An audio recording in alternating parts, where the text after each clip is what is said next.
Welcome to ABC news. ముందుగా headlines చూద్దాం.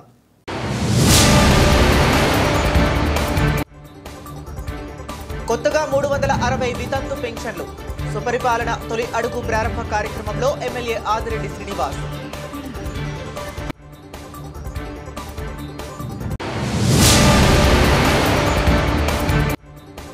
ఏవి అప్పారావు రోడ్డు సిఎన్ఎస్ చర్చి ప్రాంగణంలో భారీ ఏర్పాట్లు. హాజరు కానున్న ప్రజాప్రతినిధులు, క్రైస్తవ మత పెద్దలు.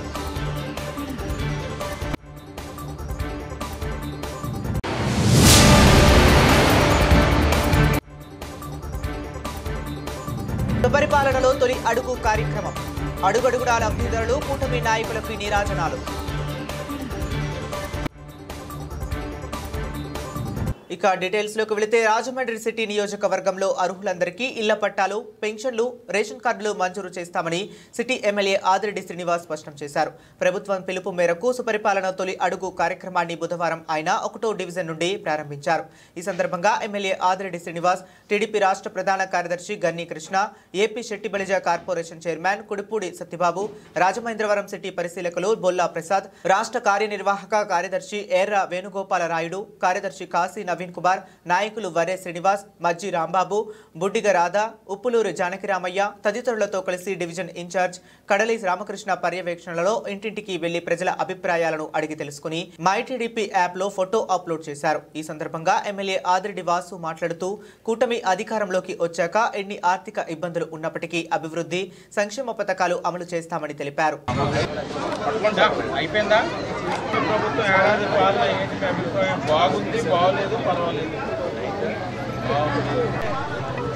నేను ఇంకైనా సమస్యలు ఉన్నాయా ఫోన్ నెంబరా ఎదరికెళ్ళి ఇంకా 40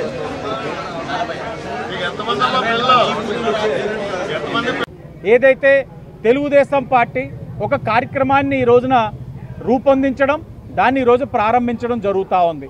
డోర్ టు డోర్ కార్యక్రమం.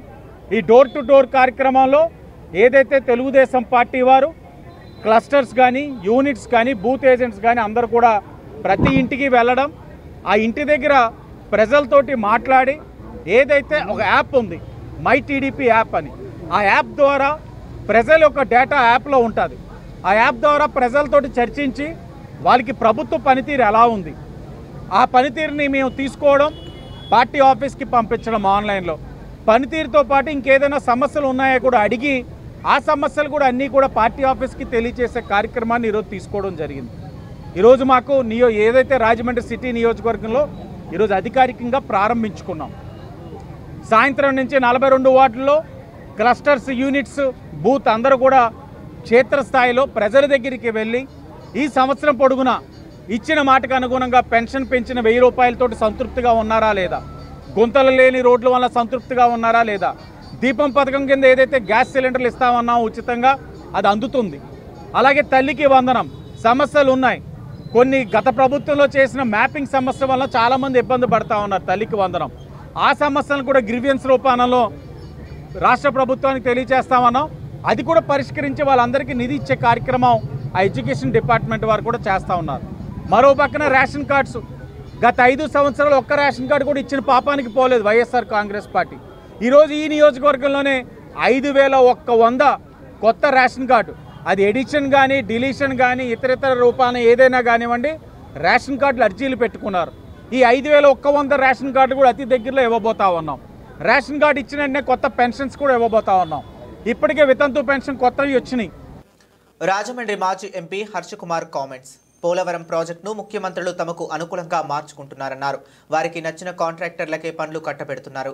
చంద్రబాబుకు సవాల్ విసురుతున్నారు. ఆయన పోలవరం ప్రాజెక్టును పూర్తి చేయలేరు. చంద్రబాబు నాయుడు అబద్ధాలు చెప్పడంలో ఎక్స్పర్ట్. డయాఫ్రామ్ వాల్ కడుతున్న ప్రాంతం సరి అయినది కాదు. రానున్నది వర్షాకాలం, వరదల సమయం. అంచనాలు మించి వరద ప్రవాహం ఉంటుంది. డయాఫ్రామ్ వాల్ కాపర్ డ్యాంల నిర్మాణం గురించి నేను ఎప్పుడో చెప్పాను. వాటి నిర్మాణం అంత సులువు కాదు. పోలవరం ప్రాజెక్టు విషయంలో ఏమాత్రం ఆదమర్పుగా ఉన్న గోదావరి జిల్లాలకు పెను ప్రమాదం పొంచి ఉంటుంది. వరదల కారణంగా మరో 15 రోజులలో ప్రాజెక్టు పనులు నిలిచిపోతాయి. బనకచెర్ల ప్రాజెక్టు వల్ల ప్రయోజనం ఉండదు. దానిలో సంవత్సరం అంతా నీరు అందుబాటులో ఉండదు. దానికోసం 82,000 కోట్ల రూపాయలు ఖర్చు పెడుతున్నామన్నారు. అక్కడ మంచి భూములు తీసుకుని రైతుల నోట్లో మట్టి కొట్టాలని చూస్తున్నారు. ప్రాజెక్టు పేరుతో డబ్బు దోచుకోవాలని చంద్రబాబు ప్రయత్నిస్తున్నారు. తర్వాత పోలవరం ప్రాజెక్టు 140 అడుగుల నుండి 880 అడుగుల ఎత్తులో ఉన్న పోలవరం ఏమో 180 ఎకరాలు ఉంది, 180 హైట్ ఉంది. ఇప్పుడు బనకచెర్ల ఎక్కడ ఉందా, ఎంత ఉందంటే 880 అడుగులు ఎత్తు. 180 అక్కడ, 880 అక్కడ. ఇలాగ వెళ్తుందండి ఎప్పుడన్నా నీరు? అంటే ఎంత కరెంటు ఎంత పైకి ఎక్కించాలి? పైగా మనమేమో రాష్ట్రమేమో ఆర్థిక ఇబ్బందుల్లో ఉన్నాం. ఇప్పుడు కమిషన్లు అవసరం చంద్రబాబు గారు ప్రాజెక్టుల పేరు మీద 180 అడుగులు ఎత్తు నుంచి 880 అడుగుల ఎత్తుకి నీరు తీసుకెళ్తారా? సొరంగం తవ్వి పైప్ లైన్ నిర్మించి ఎన్ని పోనీ అది 3 నెలలే పనిచేస్తుందా? ఇది చాలా దారుణంగా ఈయన చంద్రబాబు నాయుడు గారు అంటే ఈ ప్రాజెక్ట్ అంటే దోసేసుకోవడమే, ఇంకొక సబ్జెక్ట్ ఇంకేం లేదు. మళ్ళీ ఏం చేశాడు? పోలవరం ప్రాజెక్ట్ని 45 మీటర్లు 45.5 నుంచి 41.15కి తగ్గించాడు. ఇంకా అది డ్యామ్ ఎలాగవుతుంది? బ్యారేజ్ అవుతుంది. కాబట్టి ఇతను చేసి అన్నీ కూడా బనకచెర్ల కేంద్రం ఆపేయడం పట్ల పూర్తిగా హర్షం వ్యక్తం చేస్తున్నా. ఇది మళ్ళీ జిమ్మిక్కులు చేసి ఈ చేసి తెలంగాణ గవర్నమెంట్ ఎట్టి పరిస్థితుల్లో ఆపేయడానికి పూనుకుంది. అది కరెక్ట్గా ఉండాలి తప్పితే అటు ఇటుగా ఉండకూడదు. ఈ బనకచెర్ల వల్ల మనకి ఆంధ్రప్రదేశ్కి వచ్చేది ఏంటంటే బాబు గారికి ముడుపులు తప్పితే ప్రజలకి, రైతులకి ఎవ్వరికి కూడా ఉపయోగం లేదు. కాబట్టి బనకచెర్ల ఆపేయడానికి మీద పూర్తి సంతోషం వ్యక్తం చేస్తూ ఈ పోలవరం నిర్మాణం 27లో కంప్లీట్ చేస్తానన్నారు కదా, 27లో కంప్లీట్ చేయకపోతే ఇప్పుడు దాకా ఏమేమి పెట్టారో పోలవరం మీద అన్ని డబ్బులు కూడా చంద్రబాబు అండ్ టీం నుంచి వసూలు చేయాలి. ఎందుకంటే మోడీ గారు అన్నారు పోలవరం అన్నది చంద్రబాబు నాయుడు గారికి ఏటీఎంలో ఉపయోగపడుతుందని. కాబట్టి అది నిజమే. ఈ పోలవరాన్ని అలా పెంచుకుంటూ పట్టిసీమ ఇప్పుడు బనకచెర్ల. తూర్పుగోదావరి జిల్లా pastors fellowship, Rajahmundry pastors fellowship సంయుక్త సౌజన్యంలో జూలై 3వ తేదీన గురువారం సాయంత్రం 5 గంటలకు స్థానిక ఏవి అప్పారావు రోడ్డులోని సిఎస్ఎన్ చర్చ్ ప్రాంగణంలో భారతీయ క్రైస్తవ దినోత్సవం నిర్వహిస్తున్నట్లు తూర్పుగోదావరి జిల్లా pastors fellowship president bishop K Pratap Sinha చెప్పారు. ప్రభువైన యేసుక్రీస్తు 12 మంది శిష్యులలో ఒకరైన పరిశుద్ధ తోమా క్రీస్తు శకం 52 సంవత్సరంలో భారతదేశానికి కేరళ వచ్చి క్రీస్తు సువార్త గురించి పరిచయం చేశారని బిషప్ ప్రతాప్ సిన్హా తెలిపారు. బుధవారం ఉదయం ఏర్పాటు చేసిన విలేకరుల సమావేశంలో ఆయన మాట్లాడారు. క్రీస్తు శకం 72లో చెన్నై ప్రాంతంలో తోమా ప్రాణత్యాగ దినమైన జూలై 3వ తేదీన సాంప్రదాయకంగా భారతీయ క్రైస్తవ దినోత్సవాన్ని యేసుక్రీస్తు శిష్యులు భారతదేశానికి క్రైస్తవులు చేసిన మేలు గుర్తు చేస్తూ 2021 నుండి భారతీయ క్రైస్తవ దినోత్సవం జరుపుకుంటున్నామని ప్రతాప్ సింహ వివరించారు. ప్రేమ, సేవ, వేడుక అనే నినాదంతో చేస్తున్న పర్వదినంగా ఆయన చెప్పారు. ఆహ్వానం అధ్యక్షులు టాటా విట్టర్ గారు దయచేసి అందరినీ పరిచయం చేయాలని ఉండగా ఈ తూర్పుగోదావరి జనరల్ సెక్రటరీగా వారు ఈ ఆహ్వాన కమిటీలో ఉన్నారు. అలాగే విజయసారథి గారు అడిషనల్ సెక్రటరీగా క్రీస్తు సేవలు మరోసారి పూర్తి చేయాలని అనేకమైన క్రైస్తవులందరూ రేపు మరోసారి తెలియజేస్తున్నాం. తేదీ రేపటి జరిగే ఈ యొక్క భారతీయ క్రైస్తవ దినోత్సవం నాకు ముఖ్యంగా మన యొక్క గౌరవనీయులు మినిస్టర్ గారిని ఆహ్వానించడం జరిగింది. అదేవిధముగా గౌరవనీయులు కందుల దుర్గేష్ గారిని ఆహ్వానించడం జరిగింది. అదేవిధంగా డిస్టిక్లో ఉన్న ఎమ్మెల్యేలను, అదేవిధంగా మెంబర్ ఆఫ్ పార్లమెంట్, అదేవిధంగా ఎమ్మెల్సీ, ఈ యొక్క ప్రతినిధులందరినీ, ప్రజాప్రతినిధులందరినీ ఆహ్వానించడం జరిగింది. రేపటి దినాన్ని ఈ యొక్క ఉత్సవం జరిపించుకోవడానికి నలుమూలల నుంచి ఈ యొక్క డిస్టిక్ నుంచి పాస్టర్స్ ప్రత్యేకంగా వస్తూ ఉన్నారు. అదేవిధంగా సంఘం విశ్వాసులు కూడా వస్తూ ఉన్నారు. ఈ యొక్క ఉత్సవం రేపు సాయంకాలం 5 గంటలకు ప్రారంభించబడుతూ ఉంది. రాజకీయ ప్రతినిధులకు అదేవిధంగా వస్తూ ఉన్న వారికి తెలియపరిచేది ఏమిటంటే క్రైస్తత్వము 100 సంవత్సరాల క్రితమో 200 సంవత్సరాల క్రితం వచ్చినది కాదు. ఈ క్రైస్తత్వము 2000 సంవత్సరాల నుంచి ఉన్నదని తెలియపరచడానికి పాస్టర్లందరూ సమావేశం అవుతూ ఉన్నారు. దానిపై చర్చలు జరుగుతూ ఉన్నాయి. అదేవిధముగా రేపటి దినాన్ని రాజకీయ ప్రతినిధులకు ప్రత్యేకంగా వారికి సత్కారం చేస్తూ ఉన్నాం, గౌరవిస్తూ ఉన్నాం. వారికి యొక్క క్రీస్తు యొక్క ప్రేమను పంచాలని మేము కోరుకుంటూ ఉన్నాం. రేపటి దినాన్ని ఏవిఏ రోడ్లో ఉన్న సిఎస్ఎన్ చర్చ్ ప్రాంగణంలో ఈ యొక్క సభ 5 గంటలకి అనగా గురువారం 5 గంటలకి ప్రారంభించబడుతుంది. భారతీయ క్రైస్తవ దినోత్సవంగా భారతదేశంలో ఉన్న క్రైస్తవులందరూ ఏకమై ఒకే కంఠస్వరముతో నినాదముతో ఇండియన్ క్రిస్టియన్ డే సెలబ్రేషన్ చేయాలని మా నాయకులు బిషప్ ప్రతాప్ సన్న కమ్మనపల్లి గారు ఆంధ్రప్రదేశ్ ప్రెసిడెంట్గా ఉండి తూర్పుగోదావరి పాస్టర్ ప్రెసిడెంట్గా ఉండి రాజమండ్రి క్రైస్తవుల్లో ప్రముఖమైన పెద్దలుగా ఉండి ఈ కార్యక్రమం నిర్వర్తిస్తున్నారు.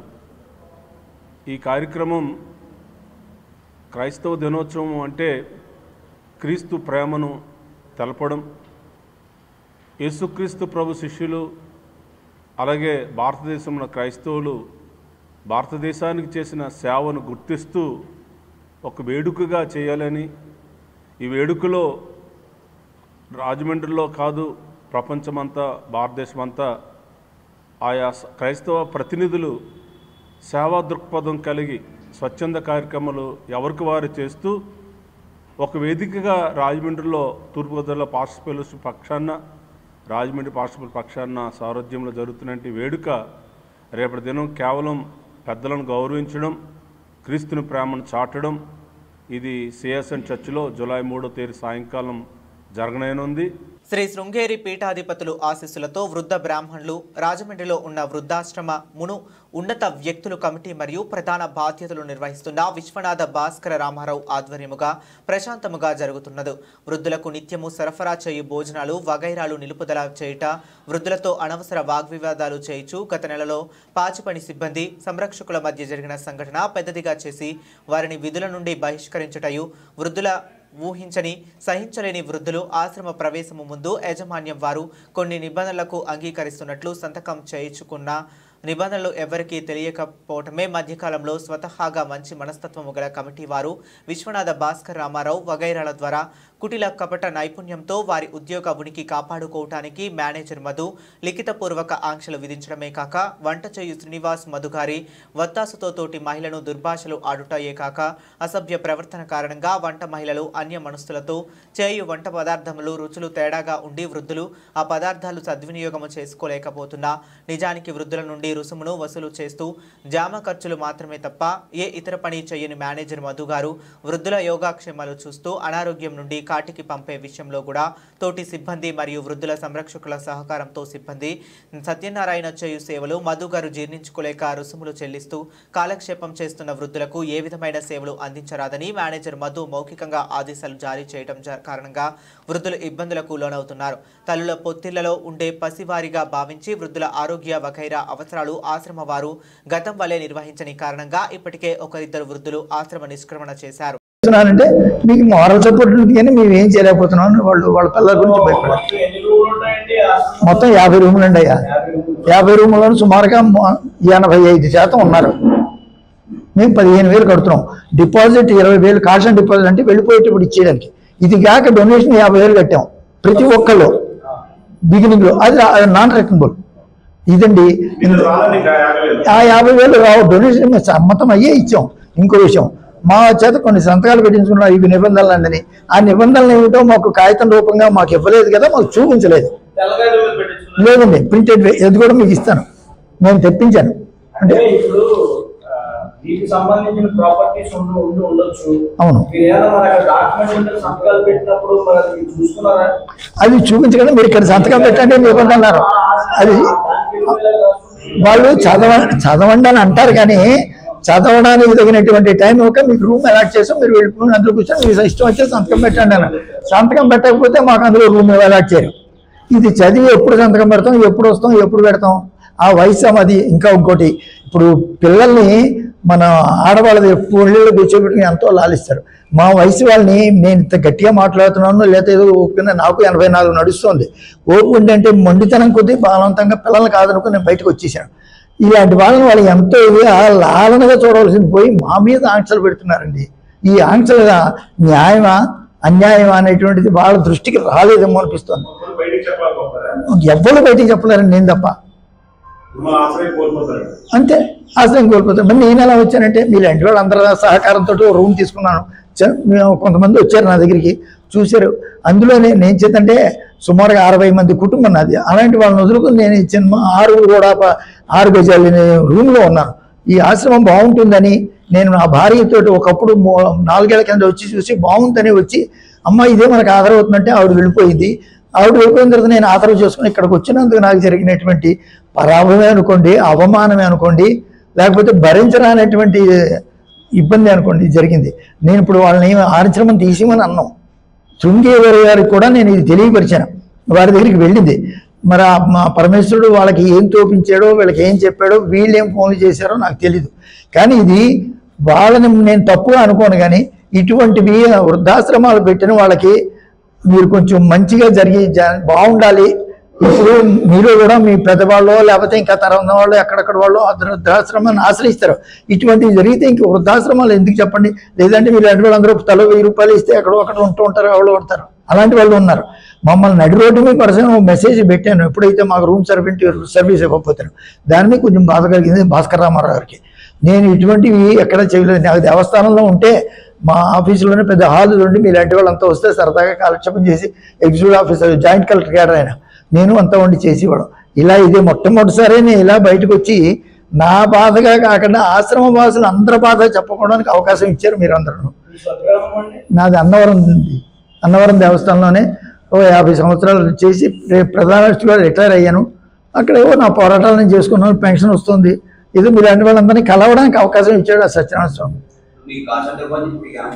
అయ్యా లేదండి, 50 నాలుగు 20,000 రూపాయలకి మీ ఫైనల్ చేసి పెట్టామన్నారు. దేనికి ఎంత రాశాడో చెప్పకుండా నేను క్యాంపులో ఉన్నాండి. వచ్చిన తర్వాత 3 గంటే మళ్ళీ నాతో కాంటాక్ట్ లేదా మధు గారు మేనేజర్ గారు. ఇదండి విషయం. ఇంకెంతకంటే నేను రాలేదు, ఇప్పటికి రాలేదు. ఇస్తాను మీకు చెప్పాను కదా అని ఓరలు అంటారు తప్ప నాకు ఎవరి చేత నేను ఎవరి చోట తెలుసుకుని ఆ డబ్బు నాకు పంపించి ఏర్పాటు చేయాలి కదా. ఫోన్ నెంబర్లు ఉన్నాయి వాడి దగ్గర, లేకపోతే మా పిల్లల నెంబర్లు ఉన్నాయి, వాళ్ళకి ఎవరికి ఫోన్ చేయలేదు. ఇటువంటివి జరగకుండా వృద్ధాశ్రమం మూసేయమని నేను అంటలేదు, తీసేయమని అంటలేదు. శృంగేరి గారిని నేను తప్పుపడడానికి తగినటువంటి వయస్సు కాదు, నేను ఆధారం నా దగ్గర అధికారం లేదు. చెన్నైకి మాట్లాడించాను, పెద్ద ఆయన్ని మాట్లాడించాను. ఇక్కడ ఏమీ కూడా స్పందన లేదు ఎక్కడికి వచ్చి. దీని మీద మీరు అందరూ కలిసి ఏమైనా ఇది చేస్తే భాస్కరరావు వాళ్ళు మీటింగ్ పెట్టి నాకు ముందు ఇచ్చినటువంటి అల్టిమేటం మీరందరూ మీరే మీ ఖర్చులు పెట్టుకుని చేయించుకోండి అనేటువంటి కాగితాన్ని విత్డ్రా చేసుకుని మధు గారికి చివాట్లు పెడతారో, ఆ వంటసీని తీసేస్తారో, ఎలా కొనసాగుతారో వీళ్ళు మాకు ఉత్తరోత్తమని అన్నాం. మాకు ఆస్కారం ఇచ్చి మాకు అవకాశం ఇచ్చి మంచిగా బతకడానికి ఇవ్వండి. వాళ్ళు బలవంతం పెట్టి ఇంకేదైనా అంటే నేను వెళ్ళాలేమో, కానీ నేను ఆశ్రమానికి వెళ్ళి ఉండాలనే ఉద్దేశం నాకు లేదు. ఆ ఆశయంతో నేను మీ అందరినీ ఆశ్రయించలేదు. ఇది మీరు అందరూ, నేను ఇప్పుడు ఇందాక వాళ్ళకి చెప్పాను, మేము విక్టిమ్ ఓడిపోయిన వాళ్ళం కాదు, బాధితులు కాదు, ఒక సలహాదారుడుగా నేను ఇక్కడికి వచ్చాను. మీరు అందరూ ఏమిటంటే కేవలం న్యాయమూర్తి అంటే జడ్జి అనుకోకండి. న్యాయమూర్తులు అంటే ఒక విషయాన్ని కూలంకషంగా అర్థం చేసుకుని దాన్ని మంచిగా ఆ జరిగిన కార్యక్రమానికి ఎలా అయితే నిర్ణయం చేస్తారో మీరు చేయమని నేను కోరుకుంటాను. ఇంతకన్నా నేను చెప్పాల్సింది ఏమో ఉంటే చెప్పండి. ఇలా చెప్పుకుంటూ పోతే మీకు 2వ మీటింగ్ ఎదిగితే ఇవాళంతా కూడా నాకు చాలదు. నా చరిత్ర ఎందుకు, ఇంకెంత పాత చరిత్ర. రాజమహేంద్రవరం రూరల్ నియోజకవర్గం రూరల్ మండలం మరియు కడియం మండలం టీడీపీ నాయకులు రూరల్ మండల అధ్యక్షులు మచ్చెటి ప్రసాద్, తెలుగు మహిళా రాష్ట్ర ప్రధాన కార్యదర్శి మచ్చి పద్మావతి, కడియం మండల ఎంపీపీ వెలుగుపంటి సత్యప్రసాద్ మరియు కడియం మండల అధ్యక్షులు వెలుగుపంటి రఘురాం ఆధ్వర్యంలో నిర్వహించిన తొలి అడుగు కార్యక్రమంలో రాజమహేంద్రవరం రూరల్ శాసనసభ్యులు గోరెంట్ల బుచ్చయ్య చౌదరి ఆదేశానుసారం ముఖ్య అతిథులుగా టీడీపీ యువ నాయకులు ఆరోగ్య విభాగ రాష్ట్ర ప్రధాన కార్యదర్శి డాక్టర్ గోరెంట్ల రవిరాం కిరణ్ పాల్గొనడం జరిగింది. ఈ సందర్భంగా రవిరాం కిరణ్ మాట్లాడుతూ టీడీపీ రాష్ట్ర పార్టీ పిలుపు మేరకు గోరెంట్ల బుచ్చయ్య చౌదరి గారి ఆదేశాల మేరకు నేడు రాజమండ్రి రూరల్ మరియు కడియం మండలంలో టీడీపీ నాయకుల ఆధ్వర్యంలో నిర్వహించినటువంటి సుపరిపాలన తొలి అడుగు కార్యక్రమంలో భాగంగా నేడు ప్రజల వద్దకు వెళ్లి కూటమి ప్రభుత్వం అధికారంలోకి వచ్చి సంవత్సర కాలం గడిచిన సందర్భంగా కూటమి ప్రభుత్వం ఇచ్చిన హామీలను నెరవేర్చే హామీలను, చేసిన అభివృద్ధిని మరియు సంక్షేమ పనులను రాష్ట్రంలోని ప్రజల అందరికీ తెలిసే విధంగా వివరించాలని, అందుకు మనం అందరం బూత్ స్థాయి నుండి పనిచేయాలని నాయకులకు కార్యకర్తలకు పిలుపునిచ్చారు.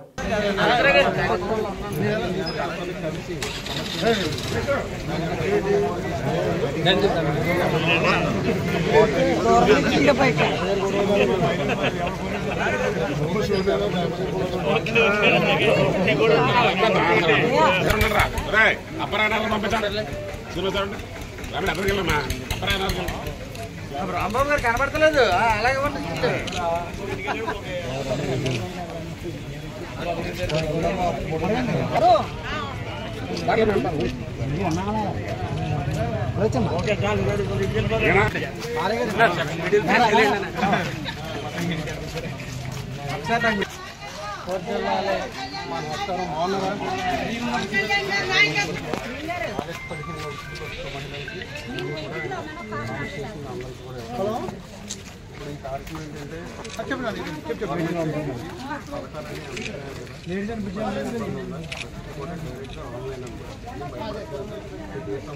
చెప్పండి, వాళ్ళందరూ ఎంజాయ్ చేసుకుంటారు. మీకు వాళ్ళ పథకం ఏమైనా ఇబ్బంది వస్తుందా మీకు మ్యాప్ చేస్తారు, ఆధార్కి మీకు ఎందుకు రాలేదు కూడా ఫాలో అవుతుంది. డైరెక్ట్గా ఇలా చూడండి సార్. అందరూ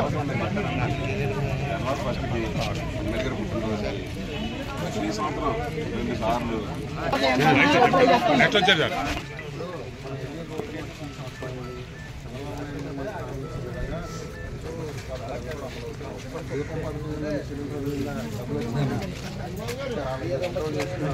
భవిష్యత్తులో ఫోటోలు కాదు మనకు ముఖ్యం కావాల్సింది.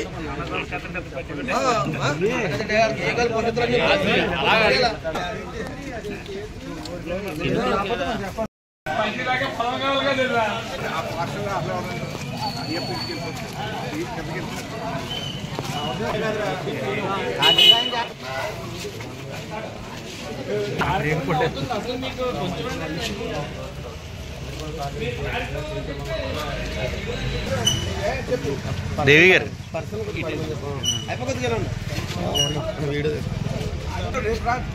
కెమెరా చూడకండి. డబ్బులు వచ్చినాయి, ఎలా ఉంది మన ప్రభుత్వం, ఎవరైనా హెరాస్మెంట్ కానీ మన నాయకులందరూ అందుబాటులో ఉన్నారు. కూటమి నాయకులు చంద్రబాబు నాయుడు గారు ఇచ్చిన హామీలన్నీ కూడా అన్నీ నెరవేర్చారు. ఆయన కూడా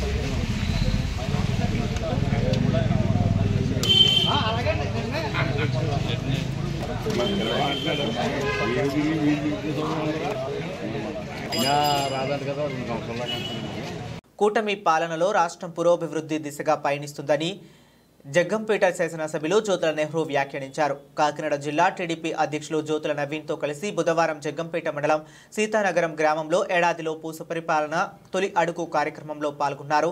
అనంతరం ఇంటింటికి వెళ్లి కూటమి ప్రభుత్వ ఏడాది పాలనలో అమలు పరిచిన హామీలు, సంక్షేమం, అభివృద్ధి గురించి వివరించారు. ప్రజల నుండి అభిప్రాయాలను సేకరించారు. గత ప్రభుత్వ హయాంలో ప్రజలు ఎన్ని ఇబ్బందులు పడ్డారో గుర్తు చేశారు. విధ్వంసం పాలైన రాష్ట్రాన్ని గాడిన పెట్టి వికాసం దిశగా పయనింపజేస్తున్నామన్నారు. ప్రజల ఆశయాలను కు అనుగుణంగా ప్రభుత్వం పనిచేస్తుందని ఆయన వ్యాఖ్యానించారు. నవీన్ మాట్లాడుతూ సూపర్ 6 పథకాలను ఒక్కొక్కటిగా అమలు చేస్తూ రాష్ట్రాన్ని అభివృద్ధి సంక్షేమ పథంలో ముఖ్యమంత్రి చంద్రబాబు నడిపిస్తున్నారని అన్నారు. ఈ కార్యక్రమంలో ఎస్వీఎస్ అప్పలరాజు, కొత్త కొండబాబు, అడప భరత్బాబు, మారిశెట్టి భద్రం, పోతుల మోహన్ రావు, ముత్యాల సత్యనారాయణ, కోడూరి సత్యనారాయణ, కాకర్ల కృష్ణాజీ, తాతిన నాగేశ్వరరావు, గుడపాటి పెద్ద, పిండి రడ్డెమ్మ, ఈర్పిన శ్రీను, దాపర్తి సీతారామయ్య, ఆత్మకూరి వెంకటకృష్ణ తదితరులు పాల్గొన్నారు. ప్రభుత్వ జూనియర్ కళాశాలలో మెగా జాబ్ మేళా అమ్మా ఈ సంవత్సర పాలన ఎలా ఉందని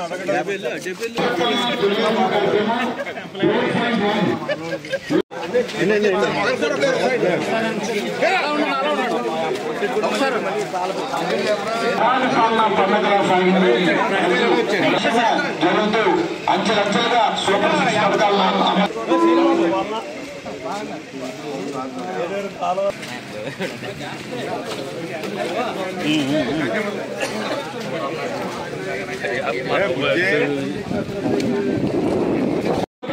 ఎన్టీఆర్ భరోసా పింఛన్లు అందిస్తూ చదువుకునే పిల్లలకు తల్లికి వందనం ఎంతమంది పిల్లలు ఉంటే అంతమందికి తల్లికి వందనం అందిస్తూ దేశం వరకు అర్హత కలిగిన ప్రతి మహిళకు ఏటా 3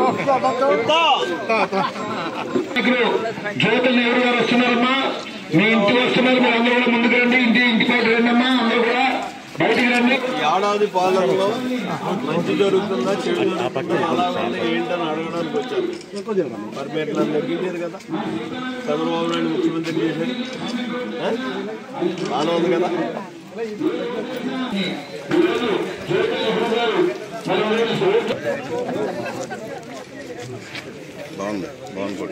అభిప్రాయం తెలుసుకోవడానికి వచ్చినారు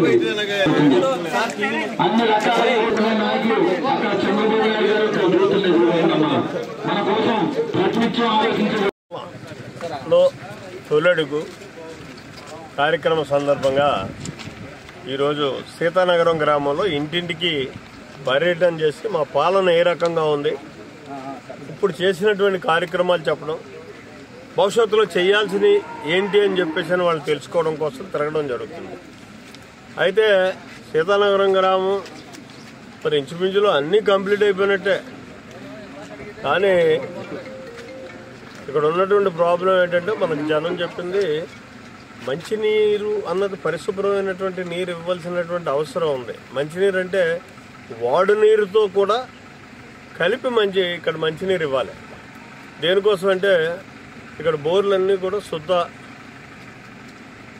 ఉండేటటువంటి పరిస్థితి ఉంటుంది కాబట్టి దాన్ని మార్చి ఇవ్వాలి అనేటటువంటి డిమాండ్ మాత్రం వస్తుంది. ఇక్కడ ఖచ్చితంగా దాన్ని చంద్రబాబు నాయుడు గారితో మాట్లాడి ఇది ఒక సీతానగరానికి ఉన్నటువంటిదే కాదు, జగ్గంపేట అంతా కూడా ఉంటుంది. జగ్గంపేట నియోజకవర్గం అంతా మళ్ళీ పూర్వపు పద్ధతుల్లో ఉండే విధంగా చెరువులన్నింటినీ కూడా మళ్ళీ రెస్టోర్ చేసి ఆ చెరువులకి మైక్రో ఫిల్టర్స్ వేసి పరిశుభ్రమైనటువంటి నీటిని వాడి నీరుతో సైతంగా స్నానం చేసే నీరుతో సైతంగా అన్ని రకాల నీటిని కూడా పరిశుభ్రంగా ఇవ్వాలి, ప్యూరిఫైడ్ వాటర్ ఇవ్వాలి ఈ నియోజకవర్గంలో అని చెప్పేసి నేను అనుకుంటున్నాం. ఇక్కడ ఉన్నటువంటి డిమాండ్ని బట్టి చూసి అయితే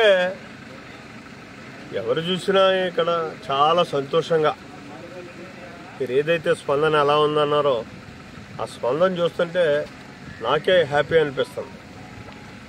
ఇవాళ అన్న కార్యక్రమాలన్నీ చేసుకుంటూ ముందుకెళ్తున్నాడు కాబట్టి చంద్రబాబు నాయుడు గారు ఇదే స్పందన ప్రతి గ్రామంలోనే వస్తుంది అనేటటువంటి ఆశ ఉంది నాకు. ఈరోజు ప్రారంభించాము. ఇక్కడ ఈ గ్రామంలో మాత్రం అందరూ బ్రహ్మాండంగా స్పందిస్తున్నారు, మంచి పరిపాలన మాకు అందిస్తున్నారని చెప్పేసి సంతోషిస్తున్నారు. ఏ ఇంటికి వెళ్ళి అడిగినా దీన్ని బట్టి వైసీపీలో ఎవరు కార్యక్రమాలు చేసుకుంటారు రాజకీయ పార్టీలు. ఆయన ఒక రాజకీయ పార్టీ అనుకున్నట్టున్నాడు ఈవేళ, కాబట్టి ఆయన రావడానికి తయారవుతున్నాడు. ఇప్పుడు దాకా అసలు ఏమీ లేదు. అయితే ఒకటి నేను అడిగేది ఏంటంటే వైసీపీ వాళ్ళని కానీ జగన్మోహన్ రెడ్డిని కానీ నేను చెప్పేది ఏంటంటే ప్రజాస్వామ్యయుతమైనటువంటి విధానంలో నీ పోరాటాలు కానీ నీ కార్యక్రమాలు కానీ చేయి తప్పించి కత్తులు కటార్లు పట్టుకుని రఫరఫలాడించేటటువంటి కార్యక్రమాన్ని మానమని చెప్పేసి మాత్రం హితోపదేశం చేస్తున్నాను ఒక ఎల్డర్గా. బులెటిన్ ముగించే ముందు మరొకసారి హెడ్లైన్స్ చూద్దాం.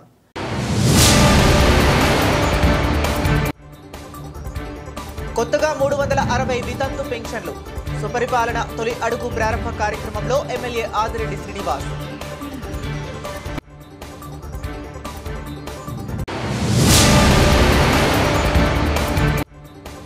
ఏవి అప్పారావు రోడ్డు సిఎన్ఎస్ చర్చి ప్రాంగణంలో భారీ ఏర్పాట్లు.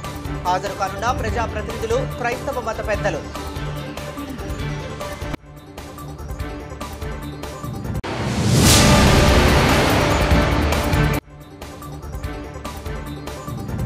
సుపరిపాలనలో తొలి అడుగు కార్యక్రమం. అడుగడుగునా లబ్ధిదారులు, కూటమి నాయకులకు నీరాజనాలు.